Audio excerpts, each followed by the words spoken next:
What's going on, everybody? Today I'm going to be talking to you about how to effectively create and utilize negative space in your Swiss poster designs. Now you can take this and apply this to any style that is not Swiss design as well. If you're unfamiliar with what negative space is, we'll dig into that once we get into Illustrator. So let's go ahead and jump right in. Okay, so here's what is dreaded by some but loved by others: the blank canvas. And since I'm wearing a Sunday shirt, one of my favorite bands, I'm going to make that the subject of today's poster. So today I'm going to be teaching you about negative space and how to utilize that in your poster design. So what is negative space? Negative space is space that is taken up by the absence of an element rather than the presence of it. All right, so I have my Swiss grid and I've dropped it onto my document right here. Now there are a couple of ways that you can utilize negative space, white space, whatever you want to call it. It's just space that's not taken up by elements.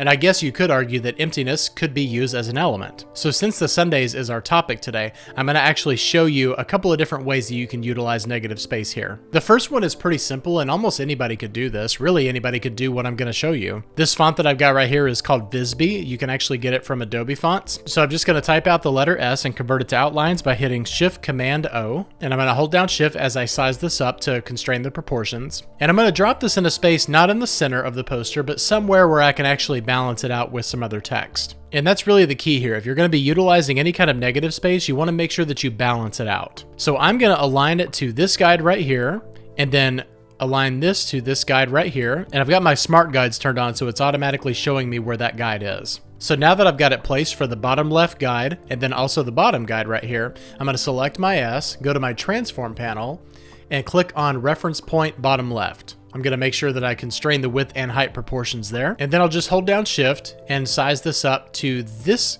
guide right here. So even though this S is not taking up these two box spaces perfectly, it's still being aligned perfectly to the grid. So we can go ahead and turn off our grid, and it looks like we've just slapped a random S here in a random spot, but we actually know that it's placed there according to the grid. Now you don't have to leave it there. You can always move it down to this one. So there's all kinds of different things that you can do as far as the text goes. You can do songs, you can do just the band name, which is what I'm going to do here. I'm going to go down to my character panel, and we're going to set this to optical alignment. And since we're only working with the band name, I will do just a little bit of kerning right here. And I'm only going to bring in the space between the A and the Y, and then the Y and the S just a little bit. And I think I'll change this from heavy down to medium because we want a good balance in the size and then also the weight of the type. So now that I've got that exactly how I want it, I'm going to do Shift-Command-O and convert that to outlines. And let's go ahead and take a look at this big S right here. I'm not going to go into as much detail as I did in my last video, so if you'd like to see how to size type accordingly in Swiss design, go ahead and check that out above me. So I'm going to do a little bit of design and math gymnastics here when it comes to the formula for this particular poster.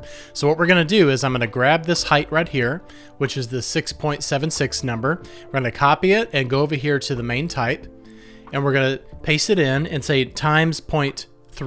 And what that's going to do is it's going to size that 30% of the size of the actual S there. But as you can see, it's a little bit too large. So what we need is we need to separate these two right here. So we have the and the word Sundays. We're going to separate these two and then make that number the actual size. So what we're going to do is divide this by 2. And then I'm going to use my direct selection tool and grab just the word Sundays right there. And I would like this to be aligned right with the type, and then I'll just move that down about 1/4 of an inch. So this right here, it's not exactly the same as the number that we got, but it's pretty close, and it's a really good balance of those two sizes. And now what we'll do is we will just align this to our grid, and we can just put it right here on that side right there. So what you've got here is just a really good balance of these particular elements. It may look random, but we've actually got it placed according to our grid. So this is a really good example of utilizing negative space. I'll show you one other one that's a little bit more advanced, but you'll still be able to do it with no problem. Okay, so for this one, we're going to put down our S, and I'm just going to make this regular bold. We're going to convert it to outlines just like we did in the last one. And what I want to do is I want to make this a full-sized S that takes up the entire poster. And I'll not hold Shift as I'm sizing this up because I want it to actually fill up all 4 corners of that poster. And what I want to do is I want to move this down to the point where we can still tell that it's an S. So about right there is a good placement. And now what we're going to do is grab our rectangle tool and draw a rectangle. And it's going to fill up the canvas, not go down to the S. So our canvas is 18 by 24.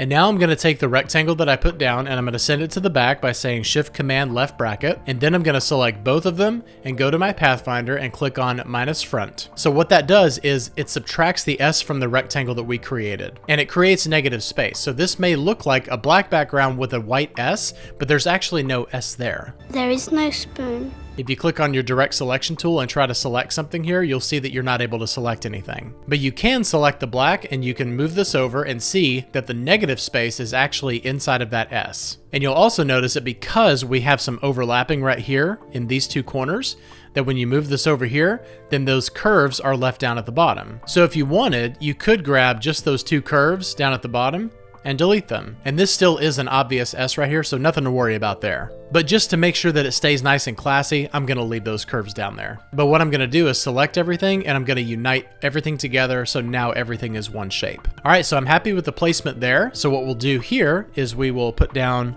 the band The Sundays, and I'll select optical alignment there because this font does not know how to kern itself. And what we want to do is, since we have a nice large S, we want to make the Sundays rather small. I know it may seem counterintuitive to anyone out there who's not a designer to make the Sundays small, but the point of this poster is the S, not the band name. As long as you're communicating the main message across, then you're totally fine. So I'm gonna align this to my grid right here, and we're gonna align, remember this, we're gonna align to the baseline, not to where the optical letters are. All right, so now that we have that in place, we'll go to our transform panel, select our reference point, and hold shift, and bring this down to about here.